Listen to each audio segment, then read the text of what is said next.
Bueno, mientras nos acomodamos, soy Laura Gil, miembro de la Convergencia Ciudadana Colombia-Venezuela. Gracias, Socorro, por invitarme a este grupo. Y tengo el honor de presentar el último panel. El último panel va a hablar de las posibles soluciones pacíficas para una salida democrática. Les presento a quienes hablarán. Empiezo por Mariela Ramírez, que pertenece a la plataforma de diálogo social y tiene un movimiento que se llama Dale la Letra para la recuperación de la palabra. Eso ya me parece interesante, que ahora nos cuentes un poco en qué consiste recuperar la palabra. Indira Urbaneja, que fundó una ONG, Reunificados, y es columnista del Nacional, y ahora debo decir con mucho orgullo que también escribe para La Línea del Medio. Francisco Alfaro, experto en temas de cultura de paz, doctor en estos temas, ¿no? En estudios internacionales de paz, y el padre Alfredo Infante, asesor de paz de la Comisión de Justicia y Paz de la Conferencia Episcopal de Venezuela. Y va a moderar este panel Rodrigo Pardo, es canciller y sobre todo ex embajador en Venezuela, gran conocedor de Venezuela. Los dejo con Rodrigo. Gracias, Laura. Gran conocedor de una Venezuela muy distinta a la que tenemos hoy. Pero bueno, quisiera invitarlos a ustedes cuatro a que hicieran una primera presentación de unos 5 minutos aproximadamente sobre el tema general, de tal forma que vamos aterrizando y vamos entrando, digamos, en materia, para después poder intercambiar algunas preguntas un poco más concretas. Tengo un orden que es, en primer lugar, Mariela Ramírez, en segundo lugar Francisco Alfaro, en tercer lugar Indira Urbaneja y en cuarto lugar el padre Alfredo Infante.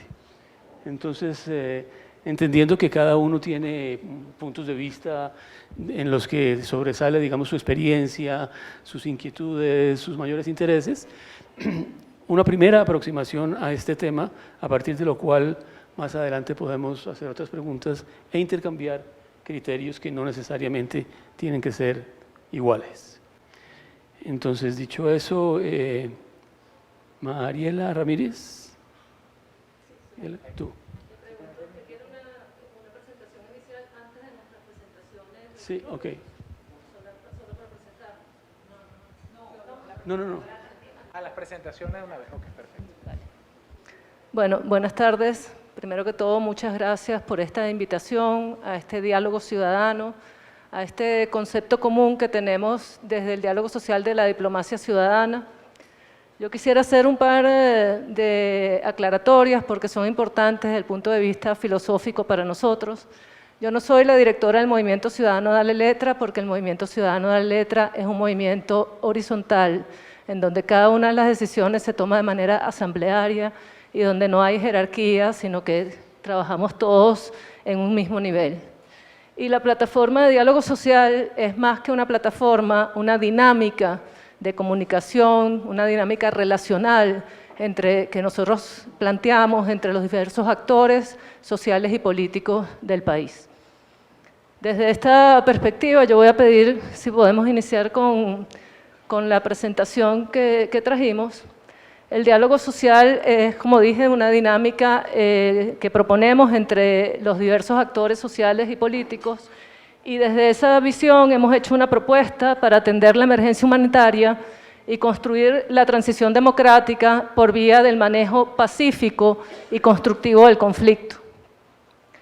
Las organizaciones y movimientos sociales que convocamos este diálogo defendemos el modelo político democrático como paradigma de organización del Estado y un modelo que valora y promueve la participación ciudadana, la pluralidad y el respeto por la diversidad y que asume la defensa de la libertad, la igualdad y la protección de los derechos humanos como ejes centrales de sus preocupaciones y acciones.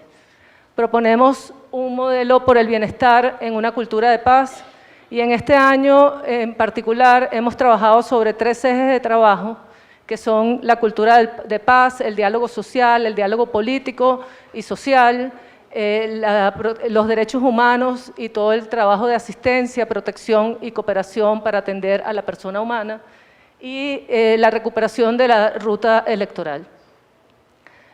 Lo más importante para nosotros es que estamos en un contexto de emergencia humanitaria compleja, que es para nosotros lo que es fundamental que se mire en Venezuela cada vez que nos aproximamos al problema de Venezuela.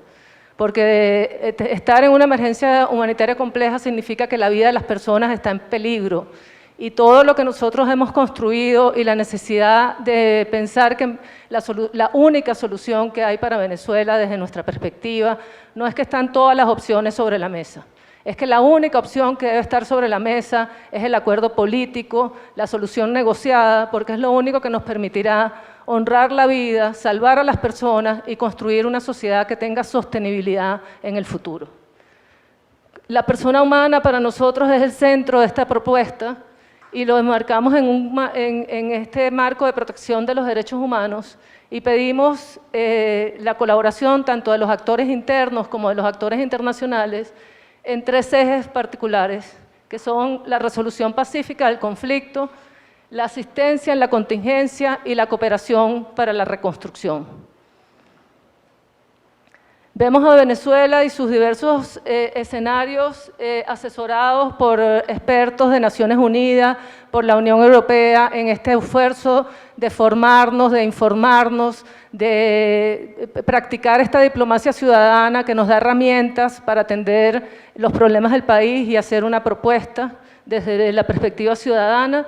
Hay la posibilidad de una transición o de una reconfiguración de los escenarios en Venezuela, y se plantean 4 escenarios desde esta perspectiva que serían en esta lógica del desempate, de que alguno de los actores pudiera vencer al otro. Podríamos tener un escenario de reforzamiento del status quo o de derrocamiento, y en ninguno de estos escenarios vemos, digamos, futuro para las personas en Venezuela. Y en esta lógica de empate en la que estamos ahora, en una confrontación en la que cada uno de estos golpes que dan los actores entre sí caen pulverizadas personas cuya vida está en peligro, hay una posibilidad de un escenario de deslizamiento hacia un conflicto, pero también está el escenario de la participación y el compromiso de todos los actores sociales y políticos con compromiso para resolver la crisis. Y ese es el escenario en el que nosotros, desde el diálogo social, hemos decidido trabajar. Y lo vemos así porque creemos que la ciudadanía es ese tercer lado que puede construir espacios para el entendimiento entre las partes del conflicto. Y desde ese compromiso hemos desarrollado una propuesta ciudadana que cada día se nutre de nuevas visiones, de nuevos actores, de nuevas propuestas, para tratar de coadyuvar a la resolución del conflicto. ¿Quiénes somos? Somos más de 200 organizaciones en permanente comunicación y consulta en 19 estados del país, convocados por un grupo de 27 organizaciones y movimientos sociales que consideramos que el diálogo social entre todos los actores sociales y políticos es necesario para la construcción de una solución colectiva, para la construcción de un acuerdo nacional. Aquí están las 27 organizaciones que, digamos, somos los convocantes, que, como decimos nosotros, somos los que pedaleamos por ahora, pero cada día se suma, éramos 13 cuando comenzamos, ya somos 27 los que pedaleamos cada día y esperamos que cada día se sumen más actores políticos y sociales a este esfuerzo. ¿Qué planteamos y qué proponemos? Una cultura de paz en espacios de entendimiento, en un diálogo social a todos los niveles de la sociedad, que pueda construir un acuerdo nacional desde las bases, un compromiso que nos lleve a tener un desarrollo en la próxima década, en los próximos 20 años, en las que todos nos sintamos parte de ese acuerdo, parte de la construcción colectiva de ese acuerdo. Hay una diatriba entre el Ejecutivo y el Legislativo, y preferimos llamarlo así, porque creemos que cuando decimos que somos ciudadanos por la recuperación de la palabra, es porque también creemos que es necesario la construcción de un nuevo lenguaje que permita el entendimiento entre las partes. Mientras nos sigamos llamando delincuentes, fascinerosos, escuálidos, etcétera, será imposible construir acuerdos. Cada día nos metemos más hacia una calle ciega, utilizando ese lenguaje que fue el que nos dividió, el que nos fragmentó, el que destruyó el tejido social, y es necesario un esfuerzo ciudadano por la recuperación de la palabra y el lenguaje para construir mecanismos de entendimiento entre las partes. El Ejecutivo y el Legislativo entonces tienen una diatriba. Nosotros proponemos que la comunidad internacional sea un garante del diálogo político para un acuerdo estructural por la alternabilidad democrática, la gobernabilidad y la reinstitucionalización del país, y proponemos que ese acuerdo se construya desde las bases. Nosotros hemos construido a través de un proceso permanente de consulta 10 sectores representativos hasta ahora de la sociedad, faltan otros como el sector deportivo, etcétera, que vamos integrando, que dialogamos permanentemente entre nosotros. Tenemos reuniones presenciales, reuniones a través de medios digitales, consultas permanentes, y hemos ido construyendo propuestas desde ese diálogo social, y entre ellas están lo que hemos llamado acuerdos sectoriales, que son acuerdos de mecanismos de gestión ad hoc que puedan permitir el uso de recursos económicos para la solución de problemas específicos del país, en una cogestión ejecutivo-legislativo con garantes internacionales que nos ayuden a resolver problemas específicos mientras llegamos a la solución estructural, porque no sabemos cuándo se va a dar esa solución estructural y en el camino están muriendo las personas.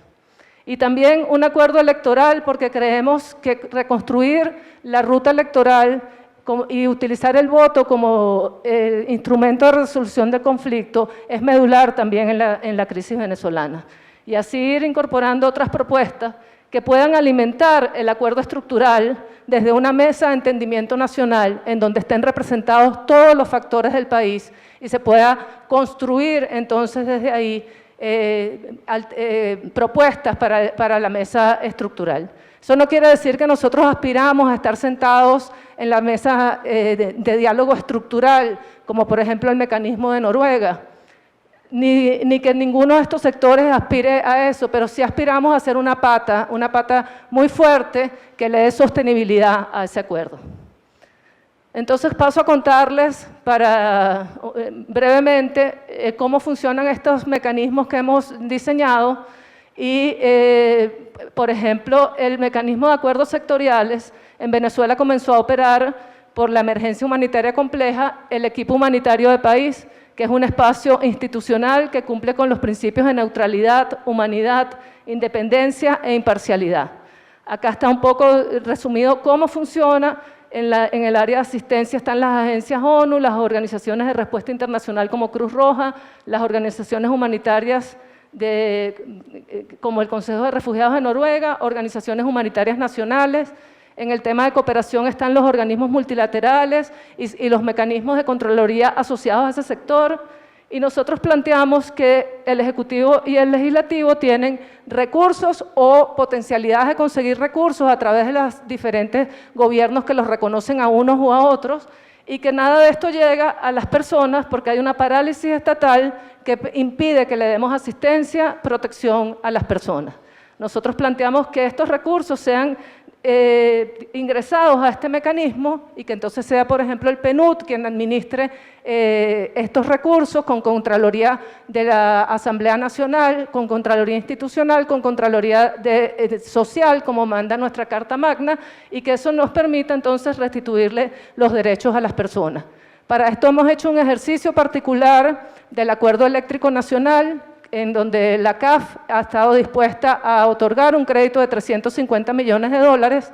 Los ciudadanos hicimos esta propuesta en un grupo de diálogo que existe en Venezuela, en donde están sentadas las dos partes, que es el grupo de Boston, y les solicitamos la operativización política de esta propuesta, y esta propuesta se encuentra ahora en la discusión política para su aprobación, y nosotros seguimos haciendo presión para que las partes en conflicto comprendan que es necesario atender a las personas y que la diatriba política estructural no puede estar por encima de la vida de las personas.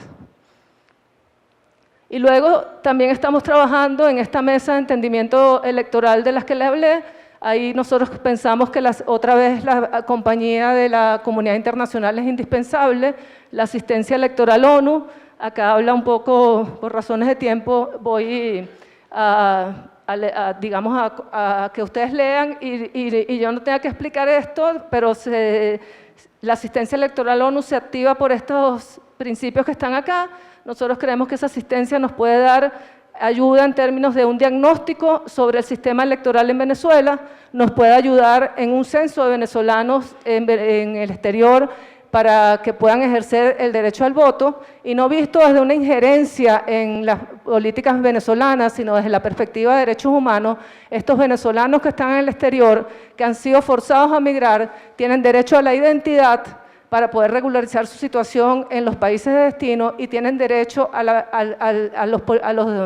ejercer sus derechos políticos y de participación, y los derechos humanos son exigibles ante todas las naciones del mundo, de manera que cada una de las naciones del mundo está obligada a ayudar a que esos venezolanos sean restituidos sus derechos políticos y de participación, con lo cual nos podrían ayudar en con ese censo de venezolanos y también, por supuesto, luego con una misión técnica de observación en un eventual proceso electoral. A la vez, nosotros como ciudadanos hemos estado trabajando con los diversos sectores de la sociedad en diferentes reuniones preparatorias para una mesa de entendimiento electoral que aspiramos instalar en el día 5 de diciembre en las academias nacionales, en donde hemos ido sistematizando las diversas propuestas que hay sobre la restitución de la vida electoral en Venezuela desde la perspectiva de los derechos humanos, y hemos construido un documento para ver cuáles son los consensos y cuáles son los disensos y poder diseñar una agenda entonces para acercar posiciones.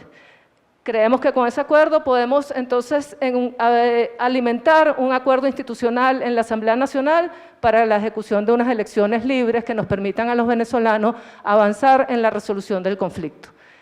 Cierro con esto por razones de tiempo, pero bueno, estamos trabajando arduamente cada día en esta diplomacia ciudadana, hablando, innovando, pensando cómo podemos solucionar esta crisis, cómo podemos restituir el lenguaje para la construcción de mecanismos que nos ayuden a entendernos, porque la vida de las personas en Venezuela está en peligro y esa es nuestra mayor preocupación. Muchas gracias.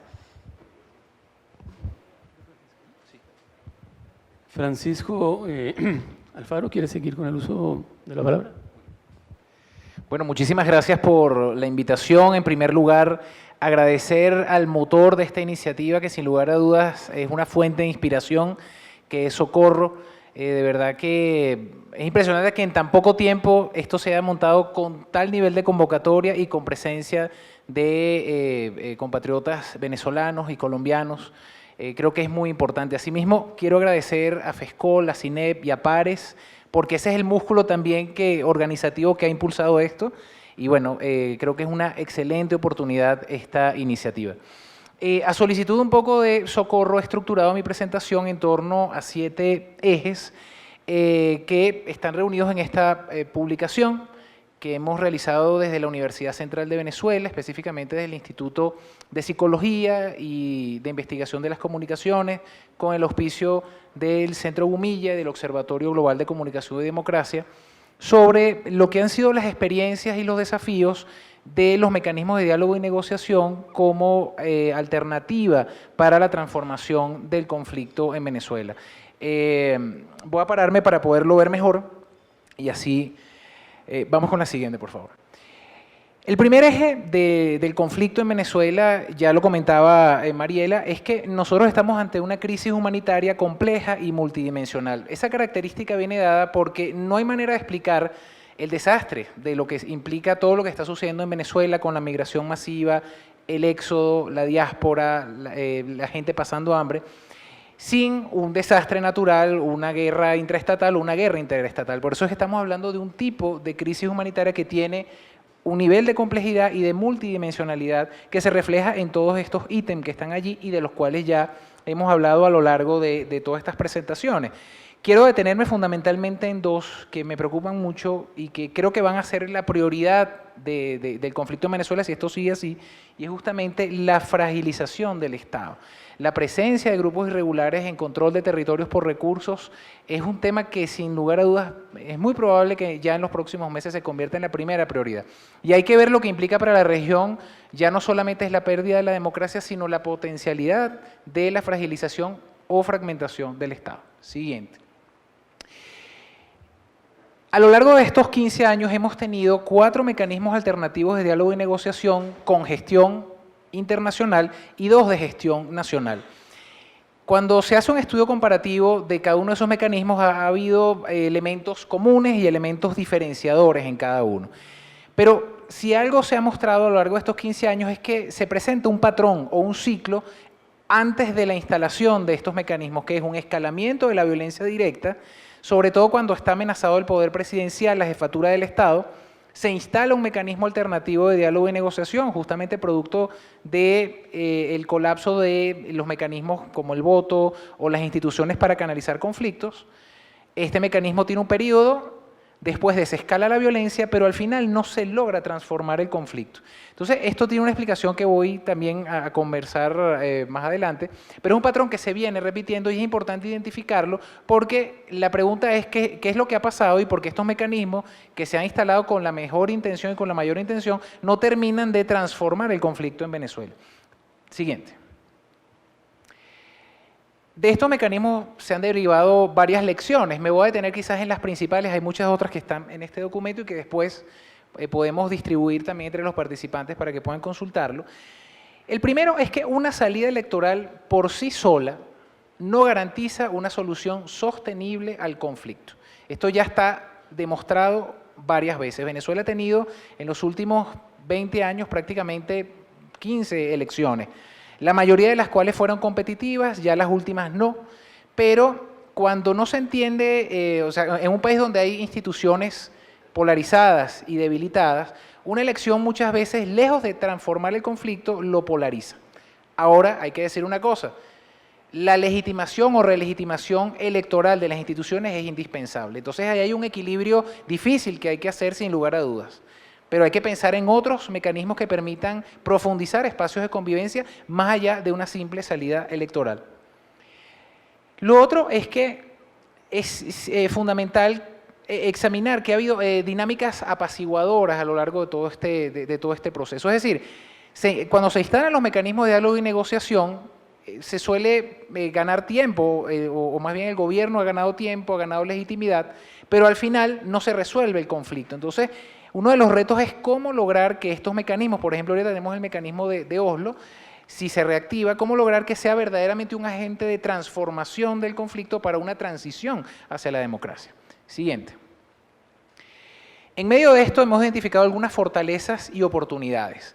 Lo primero que hay que decir es que en Venezuela, y esto lo reconoció en algún momento César Gaviria cuando fue mediador en Venezuela entre el año 2002 y 2003, es que a pesar de la institucionalización de distintos tipos de violencia, en temas políticos los venezolanos han mostrado que priorizan la convivencia o la convivialidad por encima de la violencia. Y esto es un elemento fundamental que es necesario mantener y rescatar. Lo segundo es que la mayoría de la gente, a través de encuestas cuantitativas y cualitativas, está de acuerdo con una solución negociada en el país.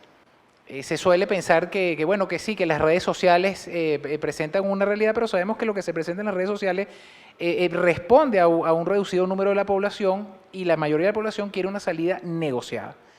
Lo tercero es que la Constitución del año 99, que fue aprobada por referéndum y relegitimada en el año 2007, sigue siendo el espacio de encuentro de los venezolanos. La mayoría de los venezolanos reconoce que esta Constitución no se cumple, pero es el espacio de encuentro. Y en cuarto lugar, la polarización que fue utilizada durante estos 20 años con tanto ahínco, fundamentalmente desde el gobierno, pero también desde la oposición, hoy en día ha ido mermando. Hoy en día estamos frente a una sociedad cada vez más despolarizada, pero se corre el riesgo de ir hacia una sociedad más bien de carácter antipolítico, porque la carencia, la miseria, la necesidad, el drama social está acercando a los venezolanos. Cuando uno se monta en el metro de Caracas y ve ese carrusel de la miseria, de gente pidiendo, con ropa totalmente deshilachada, zapatos rotos, en una situación de depauperación total, la gente prácticamente ya no entra en el juego polarizador. Y esto creo que es algo importante. Hay un encuentro de los venezolanos, un nuevo reconocimiento. Siguiente.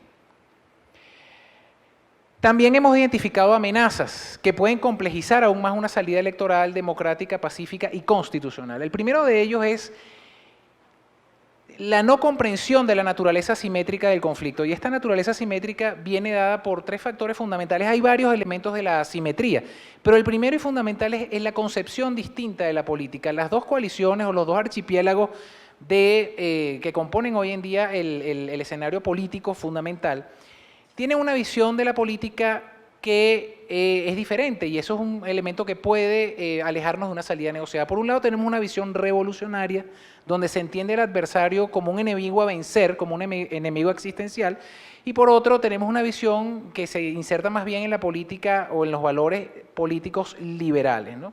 Entonces esto dificulta muchas veces, por ejemplo, elementos tan básicos como la alternancia en el poder. Este es uno de los grandes nudos del conflicto político estructural. Si hubiese una concepción igual, seguramente ya hace rato el tema de la alternancia no sería uno de los problemas. El segundo es el condicionamiento de las negociaciones por intereses de otros países. Lamentablemente, de un tiempo para acá, Venezuela se insertó en una dinámica de potencias, en un tablero geopolítico que hace cada vez más lejana una solución por parte de los venezolanos. Creo que iniciativas como esta tienen que apuntar justamente a eso, a fortalecer una salida soberana, nacional, democrática. Pero estamos más lejos de eso, y eso hay que reconocerlo. Lo tercero es la fragilización del Estado. Esto es un tema que no se está discutiendo, que no está en ninguno de los mecanismos de diálogo y negociación y que es necesario destacar. Si no se atiende esto a tiempo, esto va a ser muy difícil de revertir. Acabo de leer recientemente un artículo justamente sobre los efectos de la depredación ambiental y el control de esos recursos y cómo eso puede tener efectos sobre la complejización de una solución sostenible en el tiempo. Y finalmente, el empeoramiento de la situación económica. Seguimos. Desafíos a una solución negociada y democrática. Bueno, en primer lugar, el conflicto en Venezuela trascendió lo jurídico. Estamos hablando de un conflicto político. ¿Cuál es el reto? Bueno, que dentro de la Constitución, identificar mecanismos innovadores que nos permitan buscar soluciones sostenibles en el tiempo, ¿no? Sin reinstitucionalización no va a ser posible superar la crisis para ninguno de los dos archipiélagos. Esto es algo que hay que entender, hay que reinstitucionalizar el país y es necesario ir hacia una negociación. Las tensiones internas de cada coalición o de cada archipiélago pueden generar, y de hecho están generando, ruidos que dificultan la solución negociada, ¿no? Hoy en día tenemos por lo menos dos mecanismos que están de negociación. Uno que de alguna manera está compuesto por el G4, que es la oposición mayoritaria, y otro por un grupo minoritario de la oposición.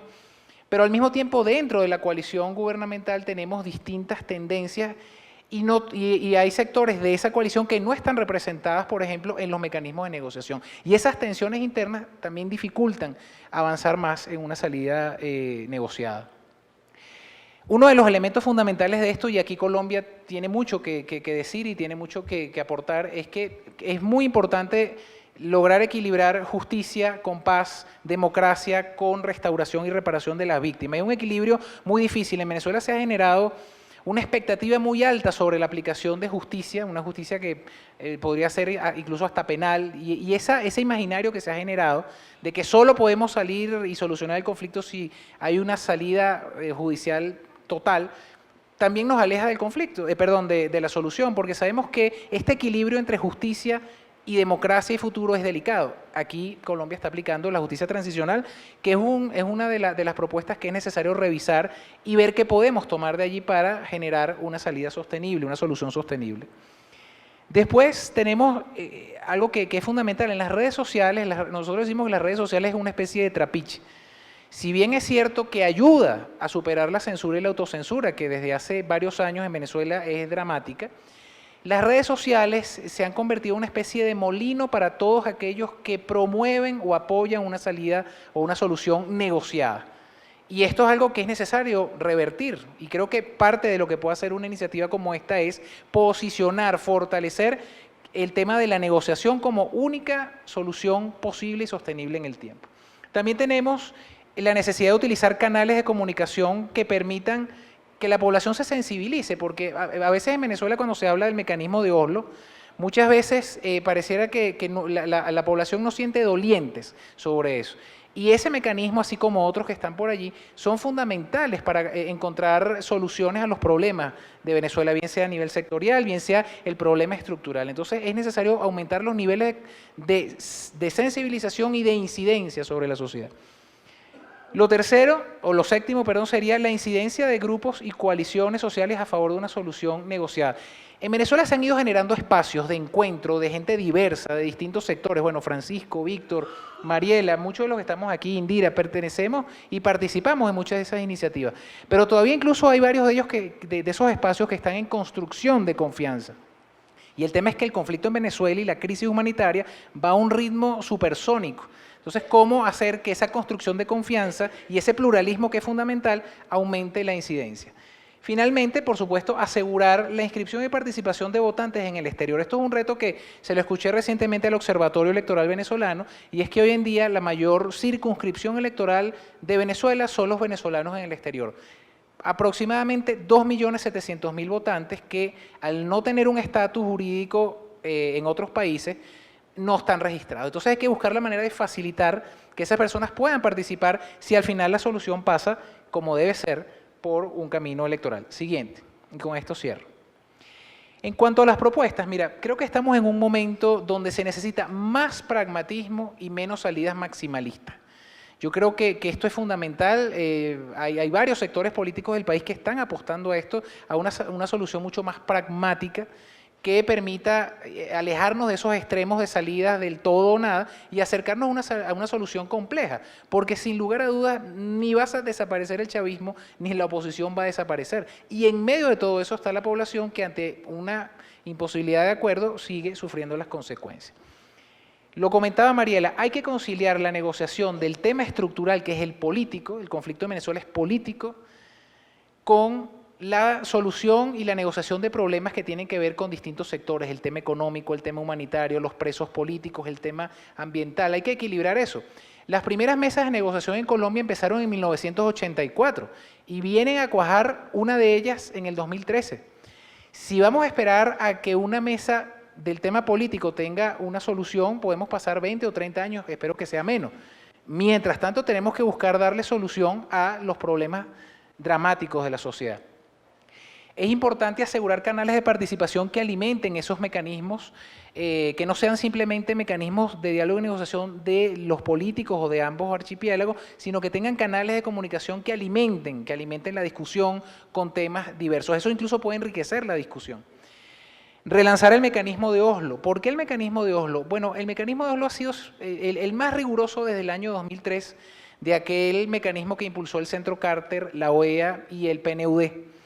Es un mecanismo que cuenta con rigurosidad, con Noruega, que es vamos a decir así, un facilitador con experiencia, que conoce el conflicto colombiano, pero que al mismo tiempo ha sido reconocido por las potencias como Estados Unidos, Rusia y China, y que ha logrado sentar a los principales actores de las coaliciones.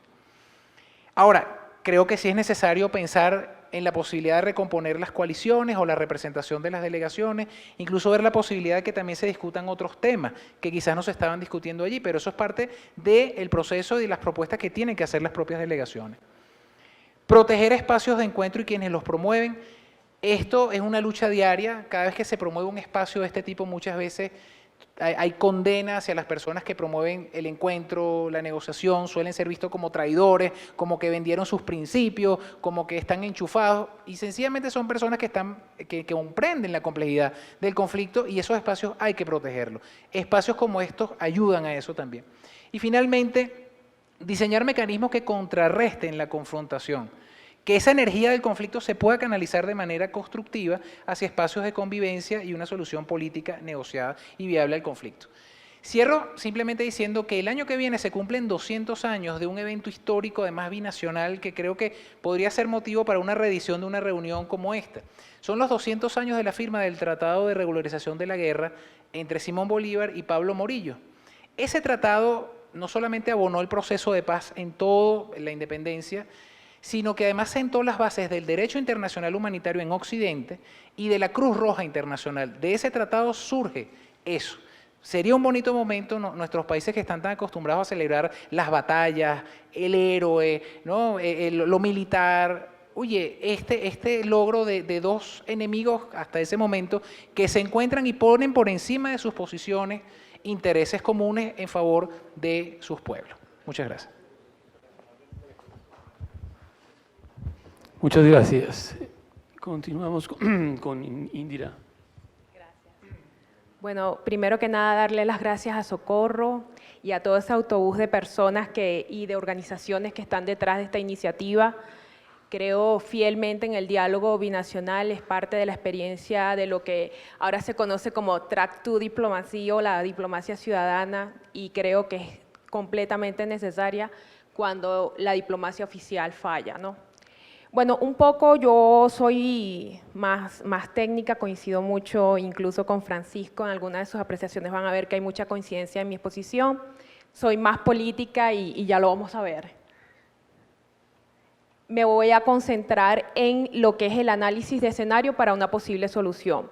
Yo colaboro en la ciudad de Washington con varios tanques de pensamiento donde todos los meses hacemos un report del final de mes, y en este final de mes determinamos que estos son los escenarios que se siguen entonando alrededor de la crisis de Venezuela, que va desde un levantamiento militar a favor de Juan Guaidó, que es quien lidera en este momento la oposición, hasta un golpe militar en caso de colapso. Fíjense que los que están en rojo son los que nosotros más factibilidades le vemos, como por ejemplo el reacomodo de la oposición y el oficialismo, que es lo que estamos viendo hoy en la instalación de la Mesa de Diálogo Nacional, donde está un sector de la oposición que no es la oposición que gira en torno a Guaidó y a la Asamblea Nacional. Tenemos la fractura de la oposición para unas elecciones parlamentarias, que eso va a ser muy posible, de hecho el oficialismo juega eso. Una negociación Maduro-Estados Unidos es muy factible, sobre todo porque en estos momentos estamos entrando en un año electoral en los Estados Unidos, pues donde la administración del presidente Trump necesita de alguna forma dar resultados, y él ha demostrado que si está muy complicado, si está muy presionado, no le importa sentarse con nadie, pues porque se sentó con el de Corea y también se iba a sentar con el talibán, así que eso no nos puede extrañar que algún día amanezca y diga voy a hablar con Maduro. Eso no está descartable, no es descartable del plano, ¿no? Un golpe militar en caso de colapso es muy factible que ante las presiones, es muy factible que ante las sanciones, es muy factible que ante el cerco internacional, pues las Fuerzas Armadas se vea tan presionada a dar el paso adelante. Obviamente esos son los escenarios que no queremos, y la agresión de la fuerza entre Colombia y Venezuela era un escenario que no aparecía en nuestros análisis hasta hace 2 meses, cuando vimos pues que Colombia ha tomado un papel predominante en el tema de la aprobación del TIAR. Desde aquí se exacerba también lo que es la narrativa en torno a que Venezuela es un narcoestado y a que Venezuela pues es un país protector de las bandas criminales y de los grupos irregulares. Entonces eso ha aumentado las tensiones entre ambos países, y bueno, hemos visto declaraciones de personas del oficialismo diciendo que hay misiles rusos apuntando a la ciudad de Bogotá. Entonces no podemos tampoco descartar que eso no sea una realidad, que pase después de la agresión verbal de micrófono, pueda pasar en algún momento a una agresión real, y parte de esta iniciativa es porque nosotros, hablando con Socorro y hablando con algunas instituciones como el Instituto de la Paz de los Estados Unidos, pues desde hace varios meses tenemos esta preocupación, y por eso nos hemos adentrado en no descartar esta posibilidad y más bien trabajar para prevenir esto. Lo primero que tenemos que hacer cuando queremos construir una solución es entender el terreno, en dónde estamos, ¿no? Lo primero es identificar nuestro problema, y ahí coincido con Francisco. Nosotros tenemos una crisis que es profunda, que es multidimensional, que es multiorigen, y que además es una crisis política, pero terminó siendo una crisis humana, que ha socavado lo más profundo de nuestra sociedad y de nuestros seres. Lo segundo es identificar con claridad el objetivo. Yo quiero una salida ¿para qué? No es lo mismo decir que yo quiero una salida porque quiero salir de Nicolás Maduro a decir quiero construir una salida para salir de la crisis, porque en ambos casos las estrategias y las tácticas son diferentes.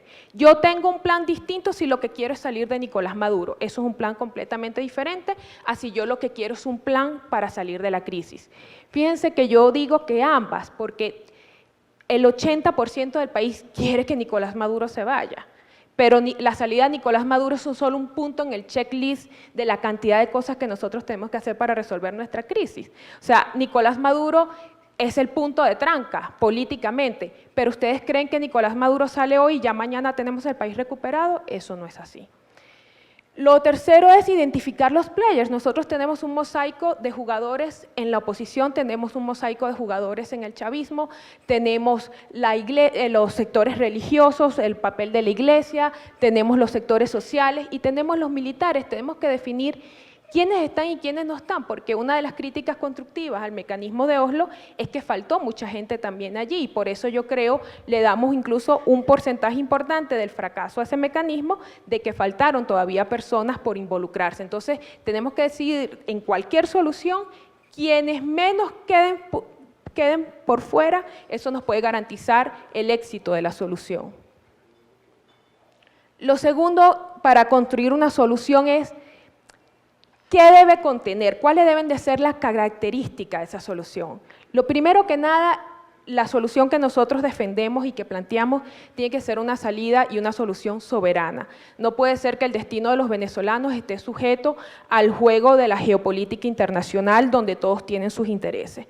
La salida de la crisis venezolana tiene que ser de los venezolanos y tiene que ser soberana, sin descartar el acompañamiento de la comunidad internacional, pero ese acompañamiento es eso, un acompañamiento, no la injerencia. Lo segundo tiene que ser una solución sostenible. Entonces eso, cuando a mí se me acerca gente y me dice, mira, lo más importante es salir de Maduro, salimos de Maduro y listo. A mí se me enchina la piel porque no es tan fácil construir una solución sostenible que además venga cargada de la gobernabilidad que se necesita, porque el problema no es nada más salir de Nicolás Maduro, nuestro problema es el día después de Maduro. ¿Qué vamos a hacer los venezolanos después que Maduro abandone Miraflores? Si la gobernabilidad es tan importante como el proceso de transición per se, la gobernabilidad es tan importante como el proceso de solución a la crisis, porque de nada nos sirve salir de lo que tenemos ahorita para entrar en una escalada peor de violencia y de degradación de lo que ya estamos viviendo. Tiene que ser irreversible, y para que ese proceso sea irreversible tiene que ser incluyente, y además tiene que venir finamente hilado y sociabilizado con los ciudadanos que al final del día son los que mantienen la gobernabilidad en el país y obviamente con los sectores políticos, con los sectores que hacen vida en la sociedad, incluyendo, aunque no nos gusten, los militares, las iglesias y la sociedad civil organizada. Esto no puede ser, esto tiene que ser un proceso por etapas. Una elección, como bien lo decía Francisco, inmediata no es la solución en Venezuela, es el camino que estamos buscando. Pero previo al proceso de elección, tiene que venir un proceso de estabilización o lo que es igual a un proceso de transición. Imagínense ustedes que hoy la divina providencia alumbró la mente de Maduro y de la mayoría de los políticos de nuestro país y dicen, tenemos elecciones en 30 días.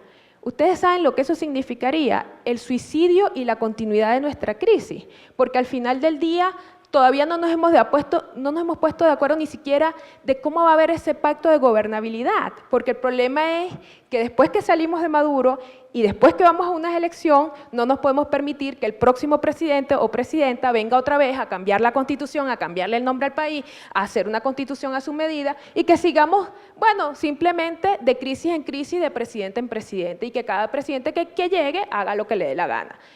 Esta crisis se presta para que los venezolanos avancemos a un pacto, a un acuerdo nacional. Muchos me dicen, ay, hay que reeditar el pacto de punto fijo. Yo no sé si el pacto de punto fijo, pero de que tenemos que hacer un pacto, tenemos que hacerlo, porque después de la salida de Maduro, después de superar la crisis, no podemos darnos el lujo de volver a lo que estamos viviendo hoy. Entonces, nosotros hablamos de una fase de estabilización del país, después celebrar elecciones y aplicar ese pacto de gobernabilidad. Y nosotros siempre nos hacemos una pregunta, ¿qué pasa si vamos a elecciones y vuelve a ganar el chavismo o gana el chavismo? ¿Qué va a suceder allí? Por eso es que ese pacto de gobernabilidad es tan importante, porque nosotros tenemos que blindar que el sufrimiento que han pasado todos los venezolanos durante esta tragedia no se vea, no retrocedamos, porque entonces, no, nada más el objetivo nuestro era ir a elecciones. Incluso yo creo que después que vayamos a elecciones es cuando empieza realmente la transición en Venezuela, después de unas elecciones.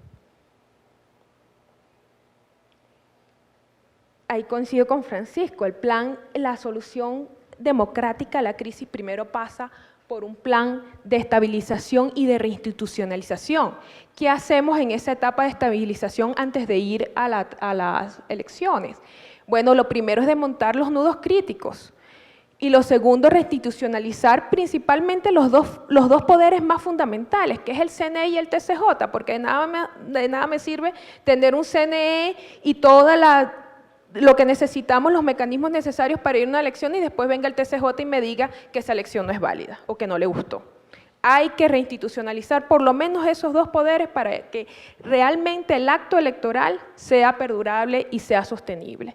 Los puntos álgidos, bueno, antes de ir a unas elecciones tenemos que sentarnos a discutir qué país queremos después de esas elecciones. Tenemos que hablar qué vamos a hacer con la crisis humanitaria, qué vamos a hacer con la economía, qué vamos a hacer con las sanciones, con los servicios públicos, qué vamos a hacer, cómo se gobierna post-Maduro, cómo vamos a hacer para que se garanticen los resultados electorales, cómo vamos a hacer para que la base del chavismo acepte que en esas elecciones gane un opositor, o cómo vamos a hacer que la base opositora acepte que en una elección algún candidato que venga del chavismo puede ganar, porque para eso vamos a una elección. Puede pasar cualquiera de las dos cosas, 50 y 50% de probabilidad. ¿Qué vamos a hacer allí? ¿Cómo nos vamos a poner de acuerdo con eso? ¿Cómo nos vamos a poner de acuerdo para mitigar la revancha? ¿Qué pasa si gana un chavista? ¿Van a salir a quemarle la casa a los opositores o los opositores a los chavistas? Entonces todo eso tenemos que resolverlo antes de ir para una elección. Por eso nosotros defendemos la etapa de transición previo a las elecciones, porque tenemos que ponernos de acuerdo primero con el país que queremos y con las normas de convivencia antes de la elección. ¿Cómo vamos a hacer con los grupos irregulares? ¿Cómo vamos a hacer con las bandas criminales? ¿Cómo vamos a hacer con los colectivos? ¿Cómo vamos a hacer con los planes? Todo eso tiene que ser parte de ese acuerdo político al que hay que llegar antes de la elección. ¿Qué vamos a hacer con la ley electoral? ¿Qué vamos a hacer con la reelección indefinida? Ah, bueno, salimos de Maduro y el próximo presidente que gane sigue apostándole a la reelección indefinida. O sea, tenemos muchas cosas primero que resolver antes de pensar en el escenario electoral.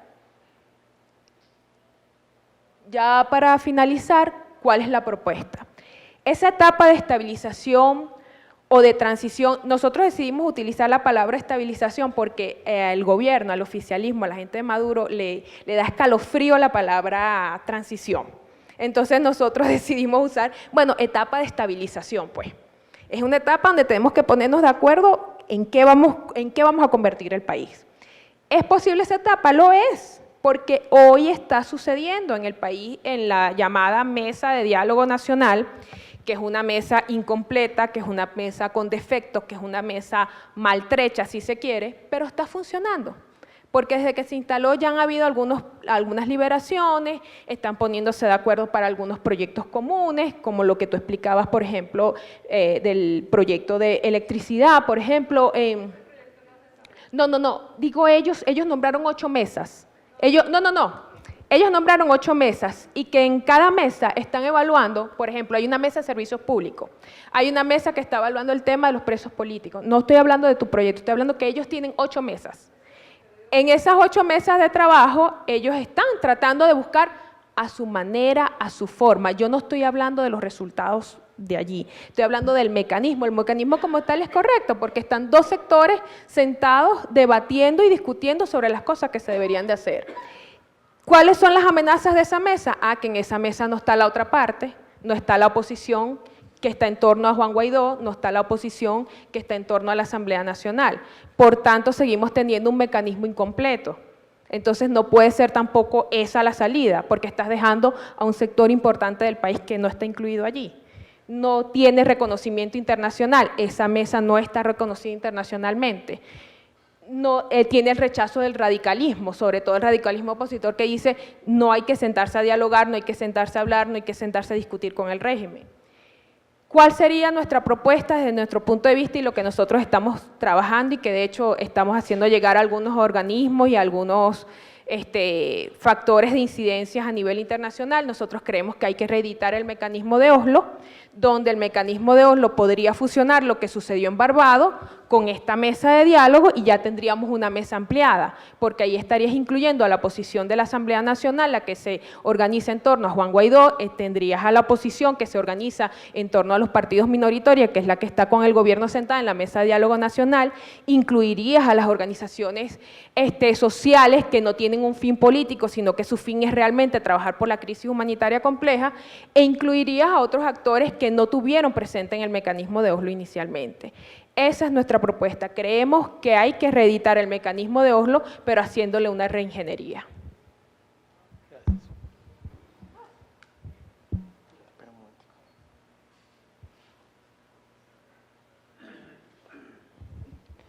Muy buenas tardes. Voy en primer lugar a dar las gracias por la invitación a participar en este evento. Para mí es muy fundamental y para ser breve, voy a leer. Lo primero, la binacionalidad es en mi caso un asunto existencial antes que político. Nací en Barranquilla, Colombia, y me hice venezolano por la vía de la migración. Hoy muchos que han nacido en Venezuela se harán colombianos por la vía de la migración. Estamos en un proceso de surgimiento de un nuevo sujeto cultural. ¿Cómo será ese sujeto? Todo dependerá si las sociedades y los estados lo asumen. Construir la binacionalidad de la vida y contrarrestar la binacionalidad de la muerte. Esa polarización encontrada. Es un asunto de políticas públicas y en esto la diplomacia ciudadana será clave. Ahora voy a tocar los puntos que nos sugirió Socorro. En primer lugar, lo de emergencia humanitaria compleja. Yo vivo en Caracas, en un suburbio, en la punta de un cerro, y desde allí soy testigo de cómo esta emergencia humanitaria está negando la vida y destruyendo el país. En la zona donde vivo, por ejemplo, tenemos 2.150 atenciones en alimentación diaria. Y esto es posible justamente porque está surgiendo en medio de la crisis una red de solidaridad, algo que no tiene propaganda, pero que hay muchos esfuerzos a favor de la vida y que cada día generan esperanza. Esto está pasando en el ámbito de la salud, de la educación, de los servicios públicos. Junto a esa destrucción y deterioro hay una fuerza de resistencia y una solidaridad que se mantiene firme, y eso da esperanza. Lo complejo, cuando hablamos de emergencia humanitaria compleja, lo complejo tiene que ver con que esto reclama una solución política, porque es el resultado de un modelo político que se ha implementado en el país.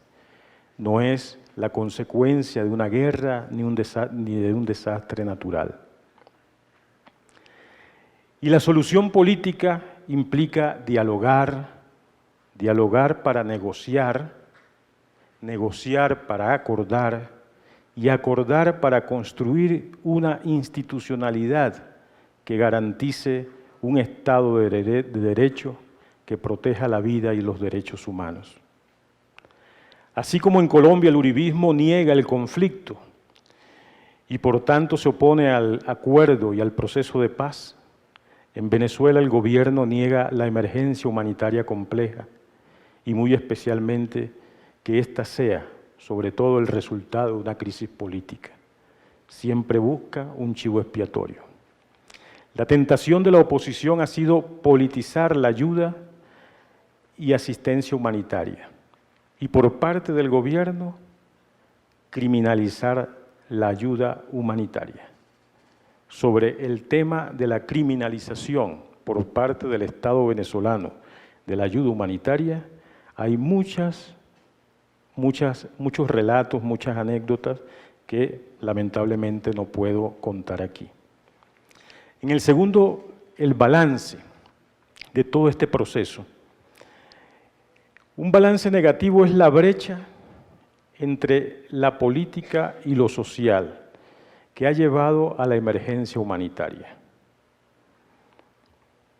O sea, si estamos en esta situación es justamente porque lamentablemente la política ha estado de espalda a lo social y a la vida común de la gente. La implementación de este proyecto político, pues, es simplemente un proyecto de poder de espaldas a la vida de la gente. Venezuela, pues, es un ejemplo claro de lo que puede pasar cuando la política se autocentra en el poder y pierde su esencia, el bien común, la vida humana. Y en positivo, en medio de esta emergencia, si el poder busca fragmentar el tejido social y político, va creciendo la conciencia de trabajar en red y de manera sistémica. Ya Mariela contaba un poco la experiencia y eso es esperanzador. Y esto se está haciendo en lo humanitario, en lo político, en lo comunitario, en lo social, lo económico.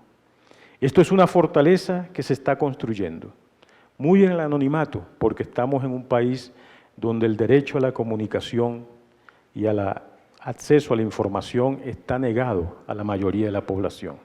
Pero esto se está dando, se está tejiendo una fuerza en el secreto, una fuerza desde abajo que tarde o temprano irrumpirá y unirá el país.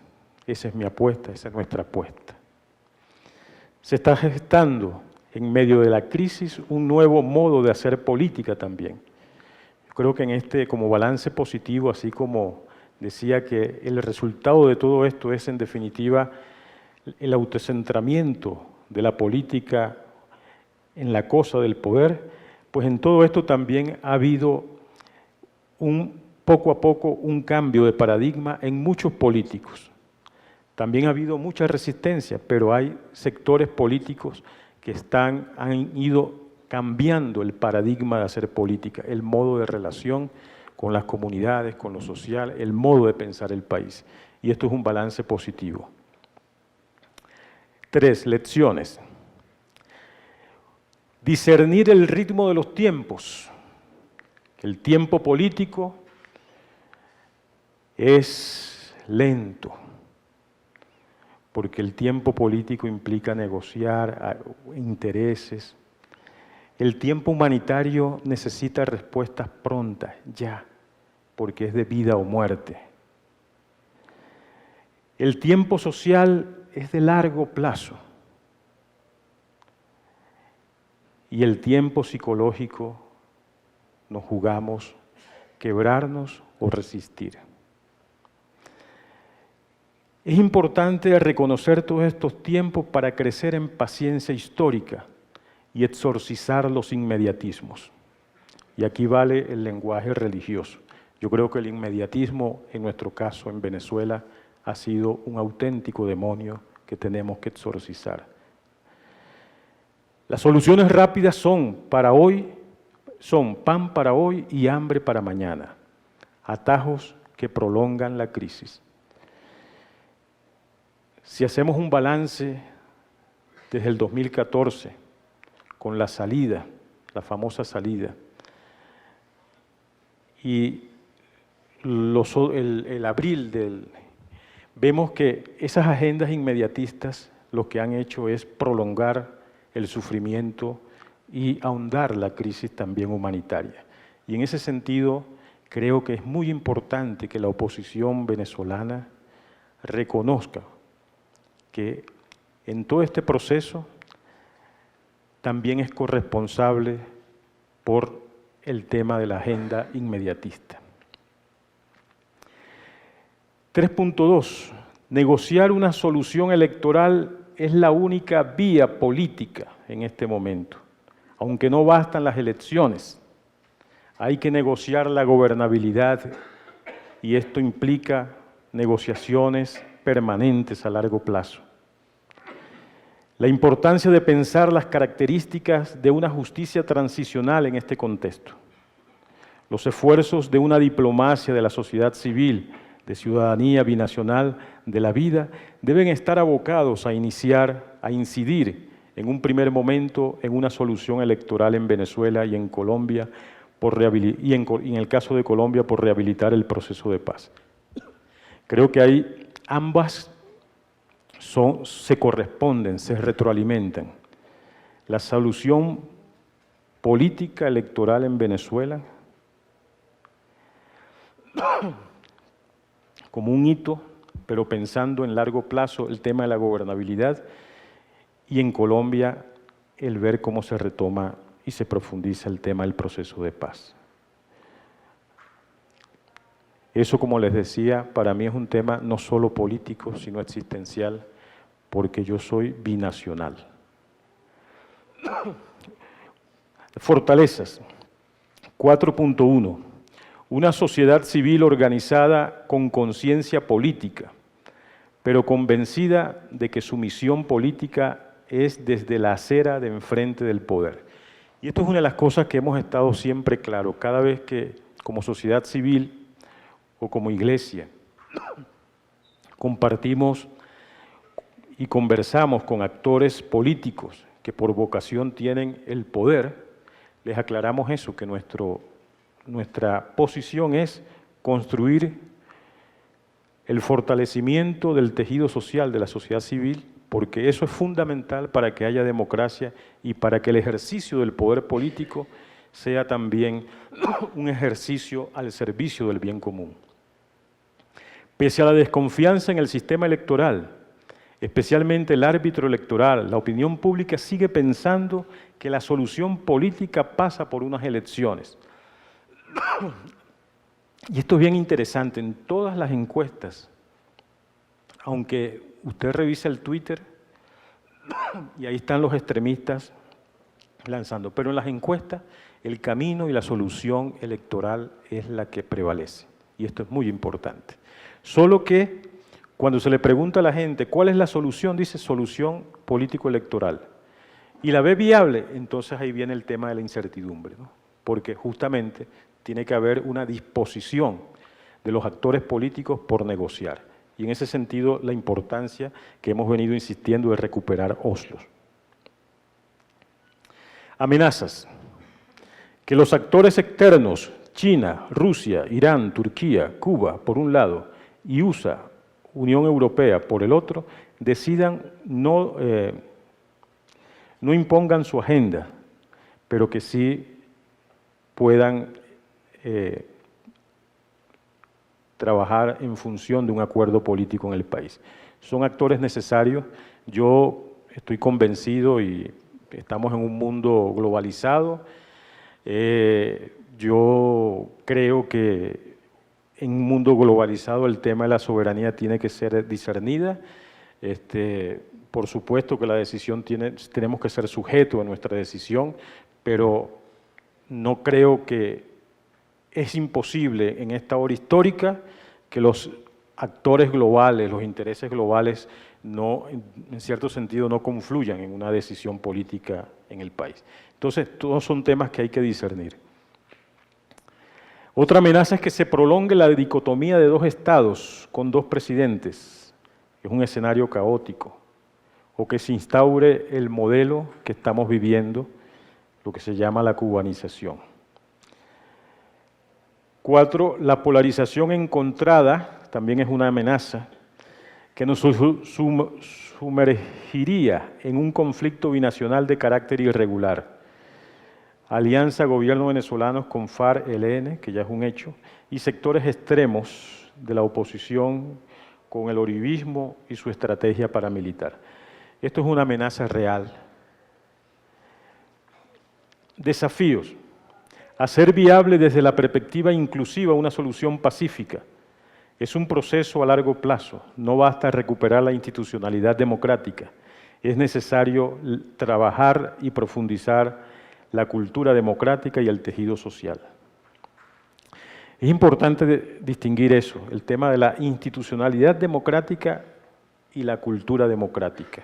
Si la ciudadanía binacional, la diplomacia ciudadana no trabaja por el tema de la cultura democrática, y eso es un tema a largo plazo, si se limita solo a la institucionalidad democrática estará siempre amenazada. Otro desafío es, en este contexto caótico en el que vivimos y de crisis humanitaria, que implica la justicia transicional. 4, ante la hegemonía comunicacional y la desinformación como política, ser productores de informaciones creíbles que puedan servir de base y de soporte para proyectos alternativos de país. 5, la generación de confianza versus la política de fragmentación del gobierno. Una de las políticas claras del gobierno es minar la confianza y para ello se vale de la mentira. La mentira como desinformación, ocultamiento de la verdad y de los datos. Usted revise cualquier página de un ministerio en Venezuela y no va a conseguir información de nada. Pero también la mentira como difamación. Cualquier surgimiento de liderazgos sociales o políticos encontrará de parte del Estado una gran inversión para difamar y delegitimar el liderazgo. Y en tercer lugar, la mentira como ficción ideológica. La búsqueda siempre del chivo expiatorio para no asumir la responsabilidad del caos que vivimos. Y por último, pues, creemos y apostamos por la negociación y por la reactivación de un modelo tipo Oslo. Gracias. Quisiera hacerles una pregunta mucho más breve a los cuatro, que tiene que ver con el momento político que estamos atravesando en la región, no solamente en Venezuela. Mientras en Venezuela está pasando lo que ustedes cuatro nos han explicado con lujo de detalles, en el continente también se están dando unos cambios en varios países, en Bolivia, en Perú, en Chile, procesos electorales. ¿Creen ustedes que esos cambios ayudan o hacen más difícil la solución al problema venezolano? Bueno, en primer lugar, creemos que esos problemas son parte de una crisis de la democracia a nivel global, el divorcio que hay entre la visión de la clase política y las élites y la lectura que han hecho de las realidades de sus pueblos. De manera que estos cambios son la respuesta, digamos, a una crisis, o estos movimientos en cada uno de los países son la respuesta a una crisis de la democracia en el mundo. ¿Y cómo ayudarán? Pues por supuesto que los movimientos políticos que ocurren en la región y a nivel global tienen influencia sobre Venezuela digamos, en las proporciones que hay entre las fuerzas que apoyan a unos o a otros, pero nosotros apostamos por un acuerdo en el que no se trata justamente de montarse en un autobús o en otro.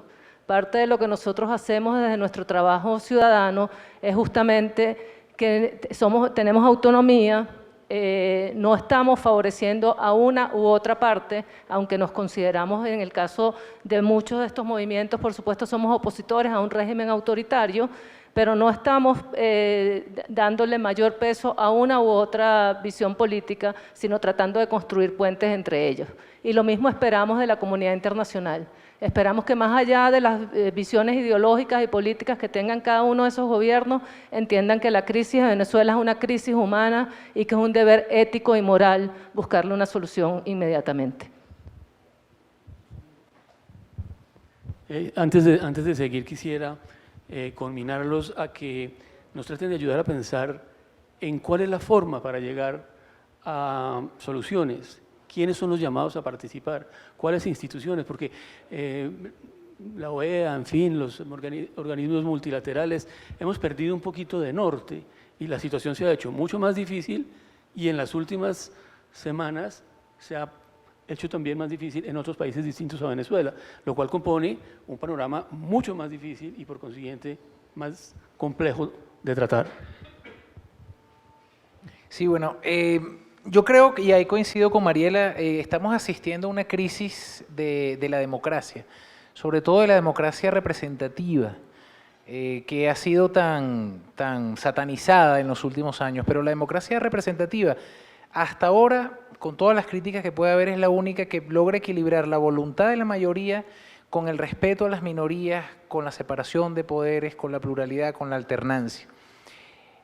Si las democracias representativas no se cuidan, como pasó en Venezuela, derivan en partidocracia. Igualmente, si la democracia participativa y protagónica no se cuida, termina en cooptación, como pasó en Venezuela también. Entonces, creo que lo que está pasando a nivel continental, por un lado, es una crisis de la democracia. Creo que debe llamarnos justamente a los que defendemos y apostamos a la democracia a identificar, a discutir, a llevar esto a foros nacionales e internacionales, porque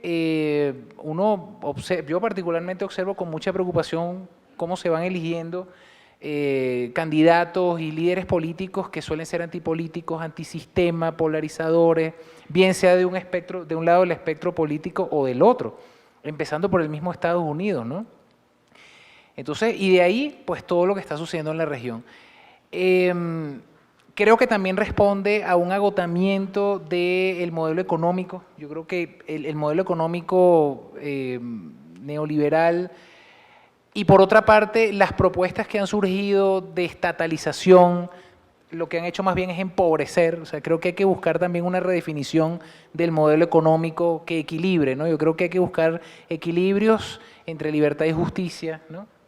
Entre producción y distribución y gasto fiscal. Creo que esa es mi opinión particularmente. Si esto ayuda o desfavorece una solución en Venezuela, mira, es interesante porque lo de Bolivia ha servido en estos días. Uno escucha gente que dice, si hubiésemos ido los venezolanos, toda la oposición el año pasado a una elección y si hubiese cometido fraude, bueno, la población hubiese salido masivamente y hubiese pasado lo de Bolivia.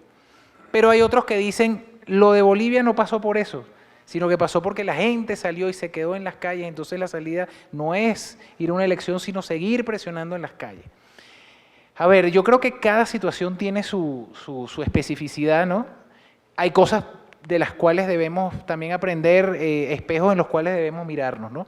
Pero tenemos que tener mucho cuidado en cuanto a eso, porque creo que lo de América Latina también, como suele pasar quizás en algunas declaraciones, que se simplifican los problemas también internos que tiene cada país por temas de distribución, de agotamientos de modelos políticos. Creo que también hay que respetar eso y hay que entenderlo, sin perder de vista que efectivamente hay proyectos, como decía esta mañana Víctor Mijares, proyectos hegemónicos que tienen vocación internacional y eso también es una realidad. Entonces creo que hay que tratar de ver eso de una manera bastante amplia.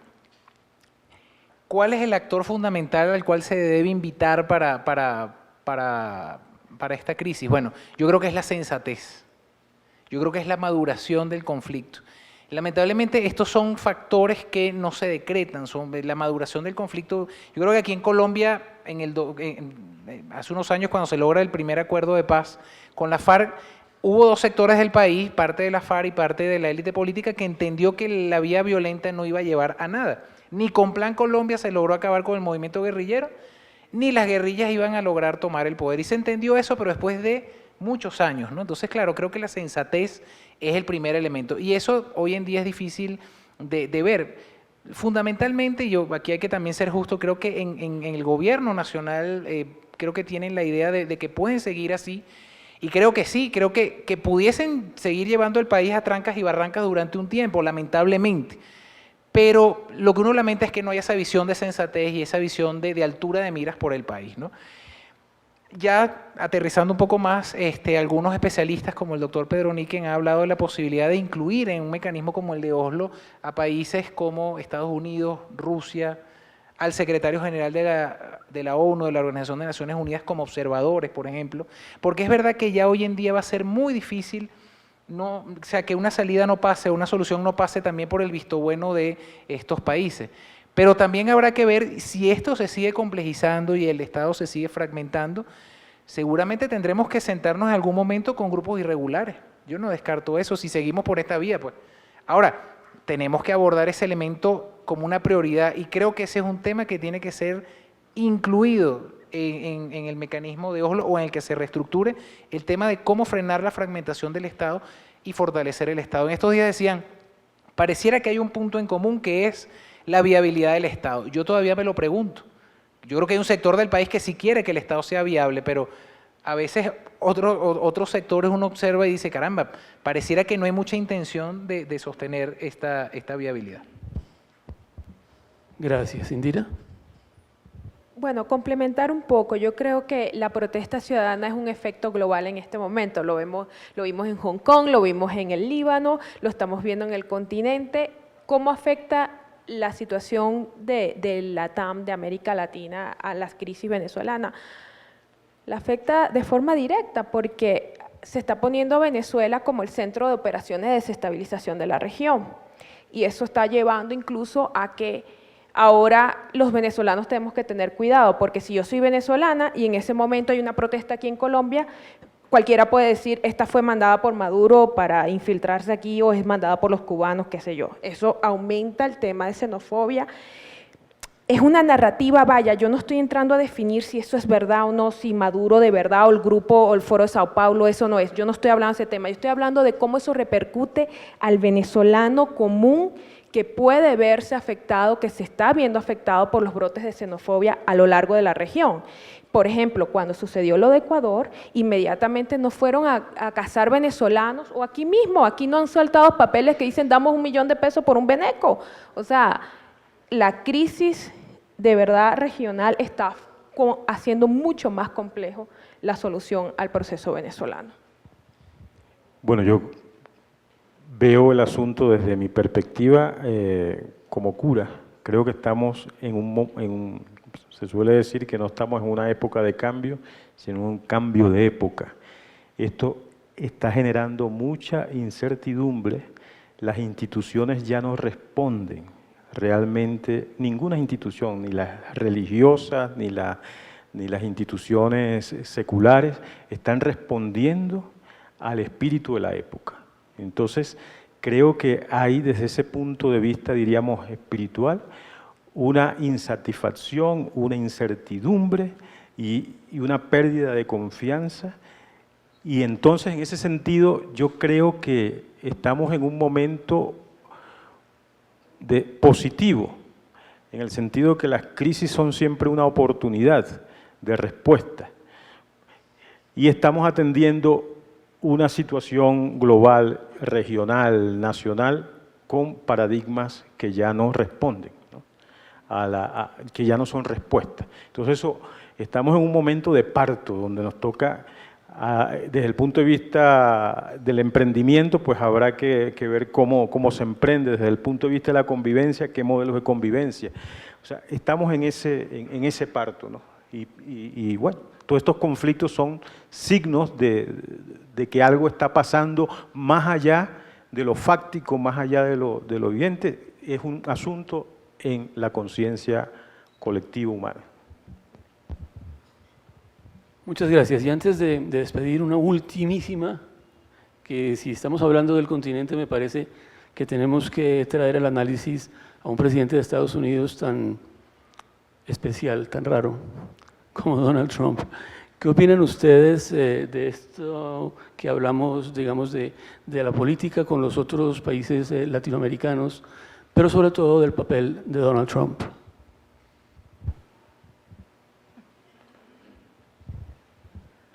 A ver, suena Trump. Bueno, yo creo que toda esta política, digamos, de mucha retórica sobre la amenaza creíble, sobre la posibilidad de una invasión, etcétera, forman parte más bien de agendas internas de este gobernante en relación a votación en el estado de Florida, a agendas que son más sobre las políticas internas de los Estados Unidos que realmente sobre las posibilidades de que esto ocurra en Venezuela.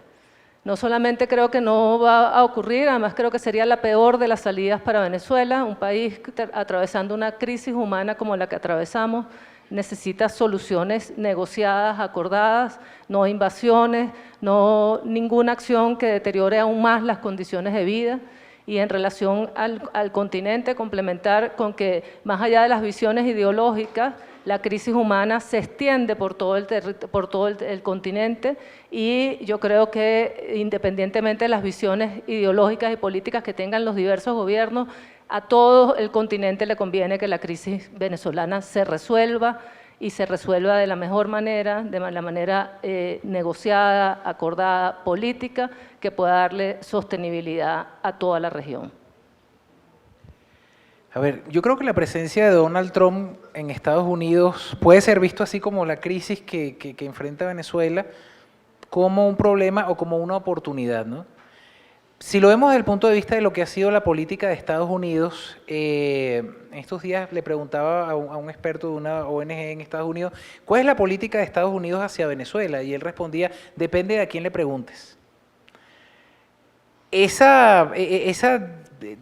desorden en cuanto a una política coherente de Estados Unidos hacia el tema de Venezuela, creo que también se remite un poco al estilo y la forma de Donald Trump. Un presidente que, bueno, que maneja la política vía Twitter, a través de sus estados de ánimo, ¿no? Y que se ha convertido de alguna manera también en una amenaza para el sistema bipartidista de Estados Unidos. No es que Donald Trump sea la amenaza, ya Estados Unidos y su sistema político, varios especialistas señalan que desde finales del siglo pasado ya empezó a hacer aguas y bueno, que Donald Trump es una muestra de ello, ¿no? Pero creo que también para América Latina puede ser una oportunidad, ¿no? Porque yo siento que nosotros en América Latina tenemos una especie de relación esquizofrénica con Estados Unidos.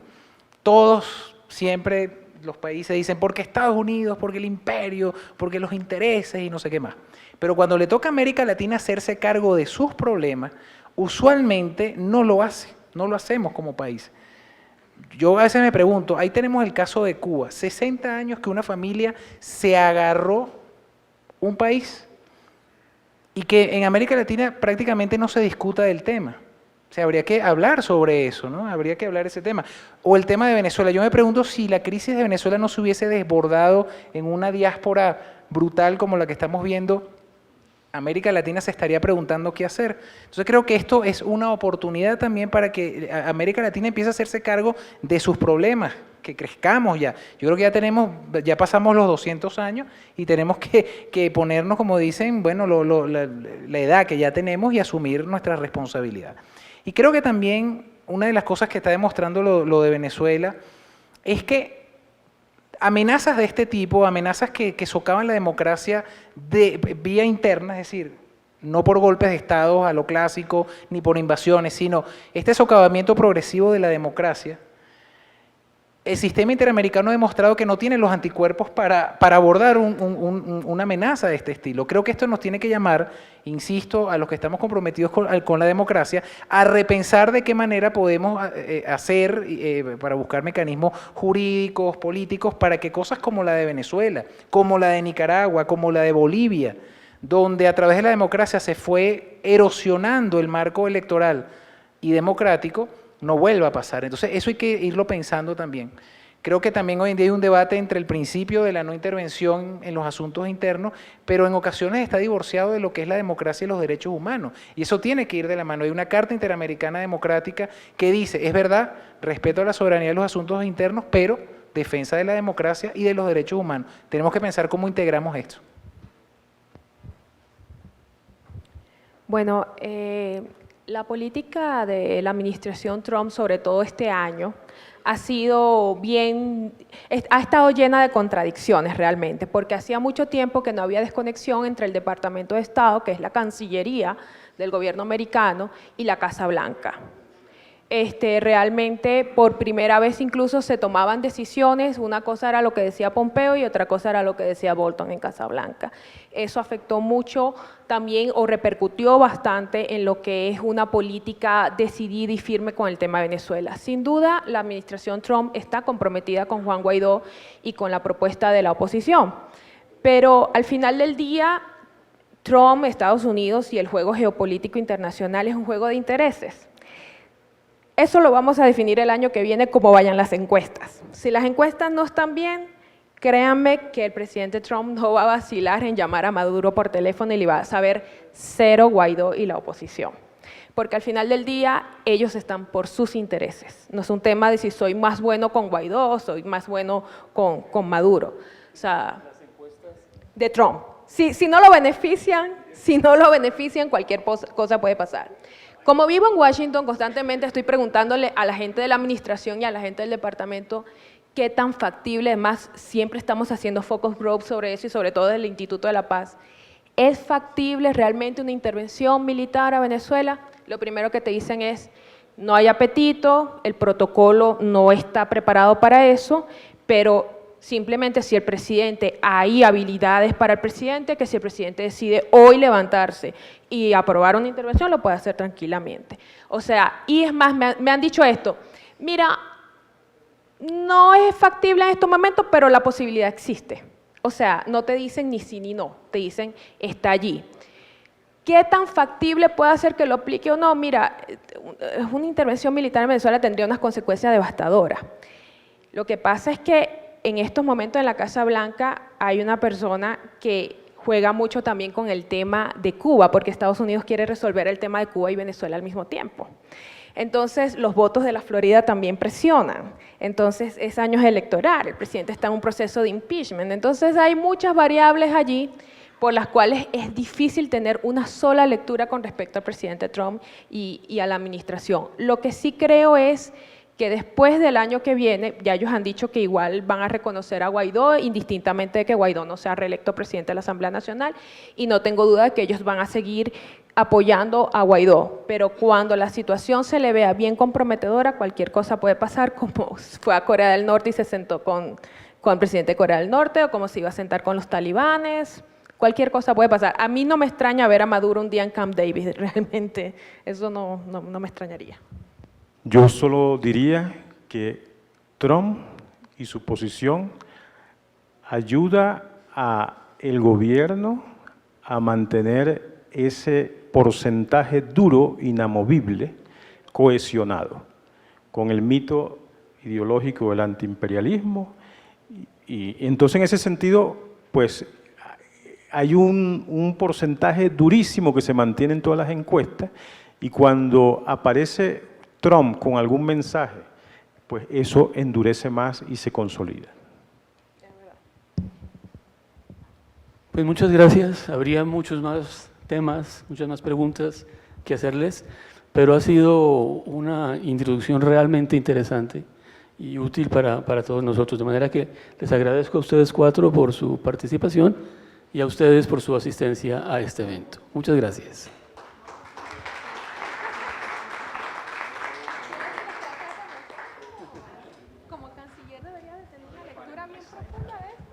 Rodrigo, muchísimas gracias a nuestros panelistas, Francisco, Mariela, Indira, el padre Alfredo. Ya con este último panel damos conclusión a nuestro diálogo ciudadano binacional Colombia-Venezuela.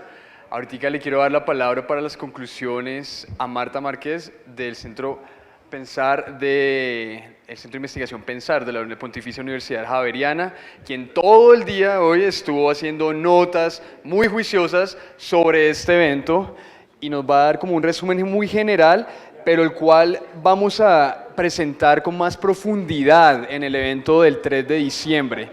Entonces, yo nada más le voy a pasar aquí el micrófono a Marta para que nos cuente un poquito de lo que vio hoy con las conclusiones del evento. Bueno, muchísimas gracias. Después de una jornada tan rica y larga, me voy a permitir unas cortas y respetuosas conclusiones que nos comprometemos a enriquecer con los miembros de la convergencia y que seguramente sacaremos por escrito. Aquí lo que quedan son tareas.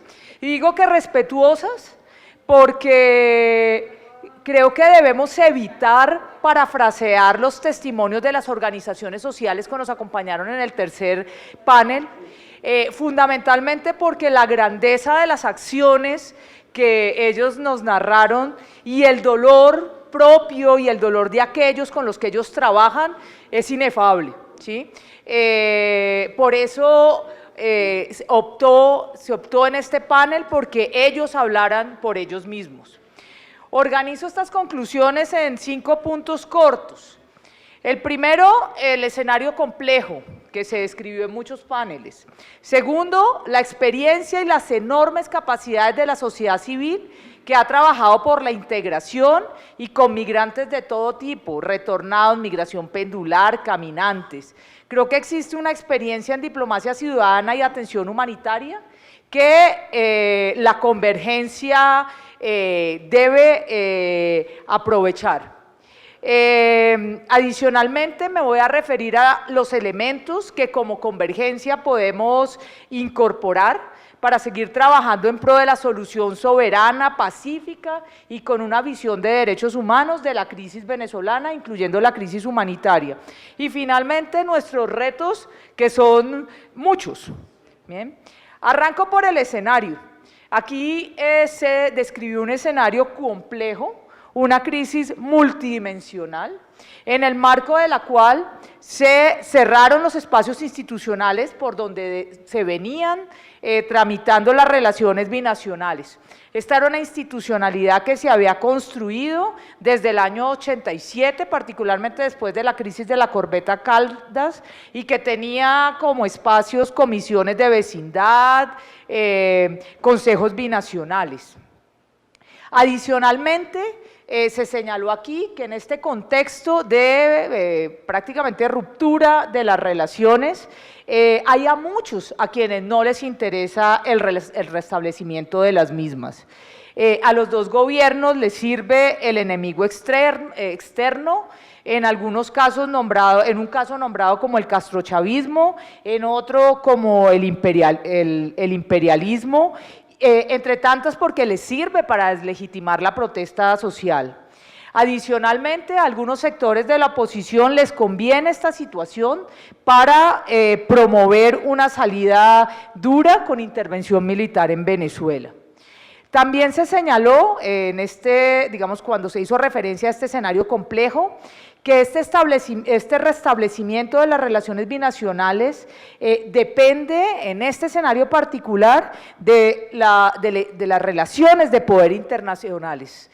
Particularmente hay dos bloques que claramente, digamos, deben ser seguramente convocados en escenarios de negociación, un bloque occidental, donde se destaca Estados Unidos, y un bloque no occidental, donde están Rusia y China.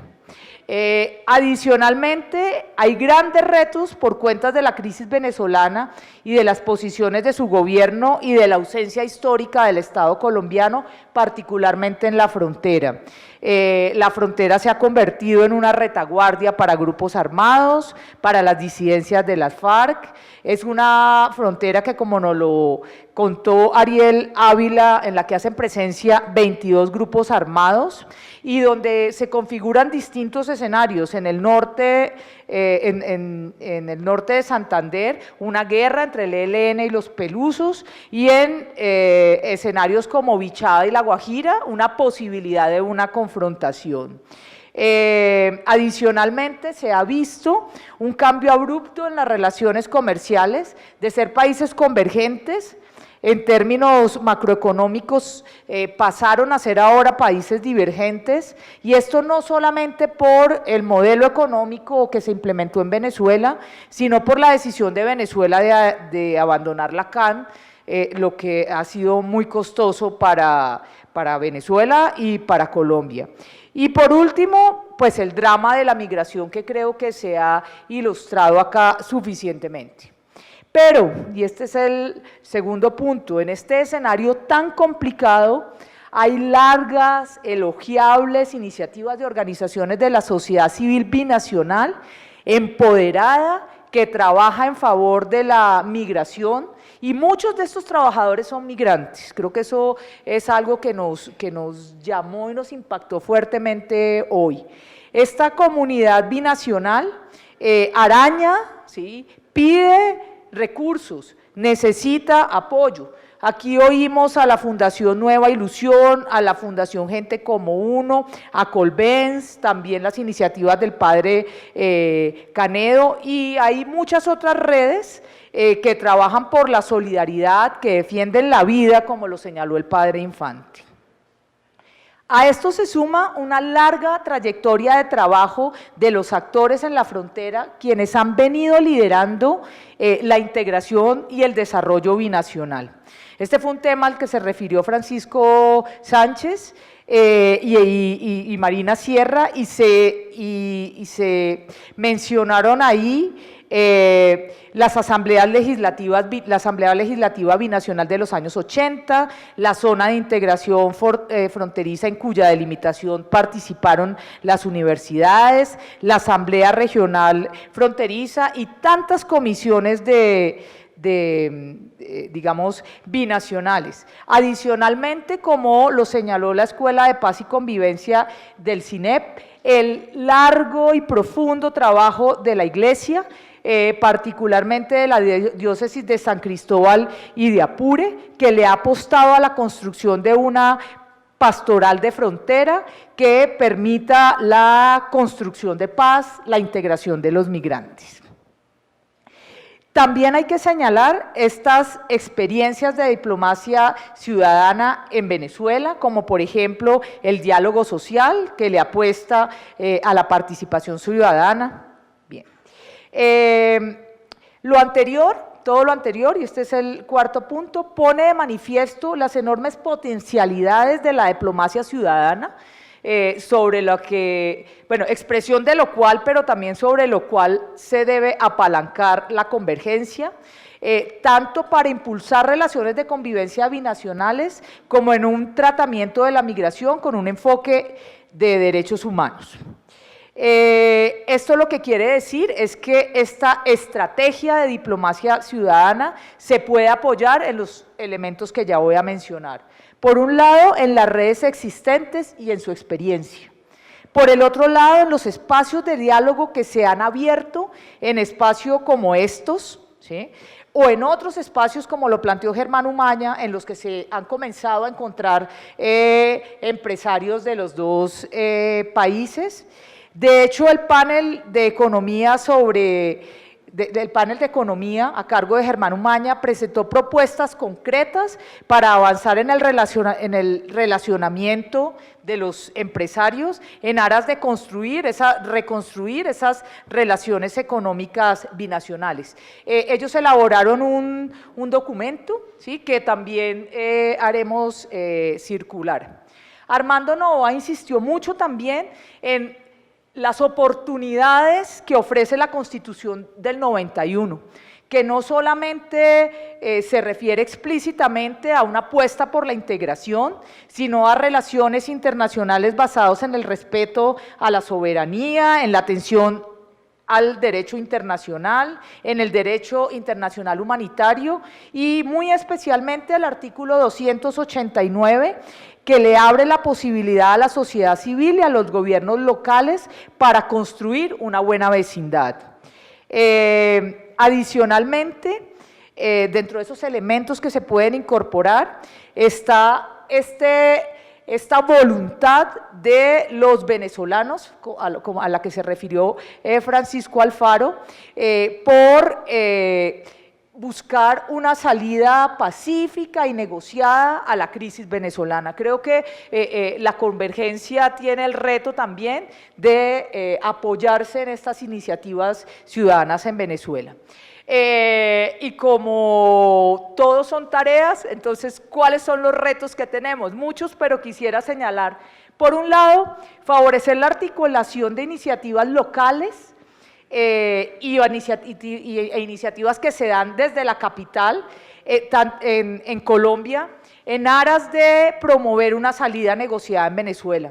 Yo creo que este espacio de discusión es un primer paso. Estamos pensando, Socorro está liderando un espacio con alcaldes en enero. Creo que hay que acercarse al territorio. Por el otro lado, otro reto que tenemos es visibilizar la necesidad de canalizar recursos desde el centro a las zonas de frontera para atender la crisis humanitaria. Todas las organizaciones que hablaron acá se refirieron a la necesidad de recursos, a que trabajan con las uñas. Adicionalmente, tenemos el reto de propiciar escenarios que permitan comunicar las necesidades de esas iniciativas de la sociedad civil al gobierno. Es decir, lograr lo que el padre Infante llamaría una articulación de la política y de lo social. Además, necesitamos apoyar escenarios en los que el empresariado pueda comunicar sus necesidades,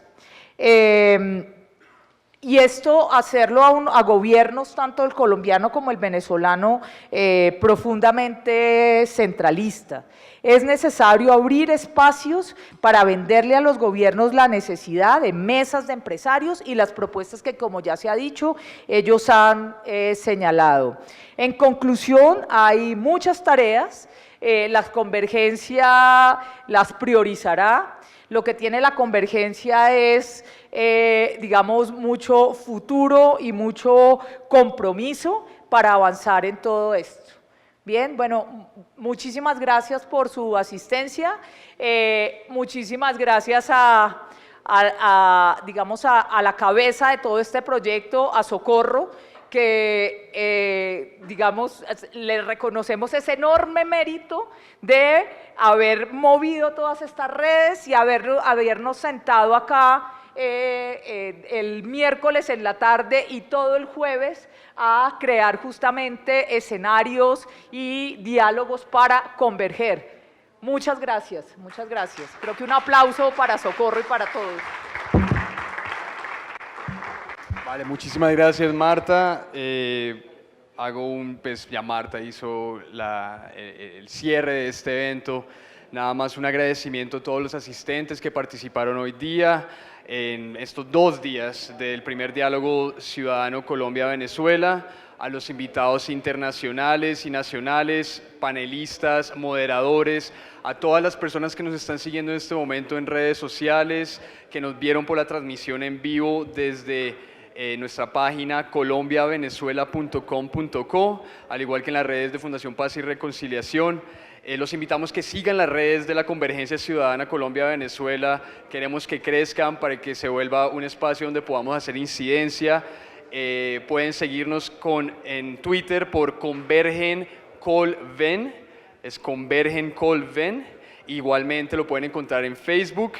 Y nada más contarles que esta noche también vamos a tener un espacio de incidencia en el canal Red Más Noticias, en el programa Zona Franca. Ahí van a estar esta noche representándonos como Convergencia Ciudadana Colombia-Venezuela Socorro Ramírez, al igual que Francisco Sánchez y Francisco Alfaro, a las 9 de la noche, para que no se lo pierdan, en Red Más Noticias de nuevo.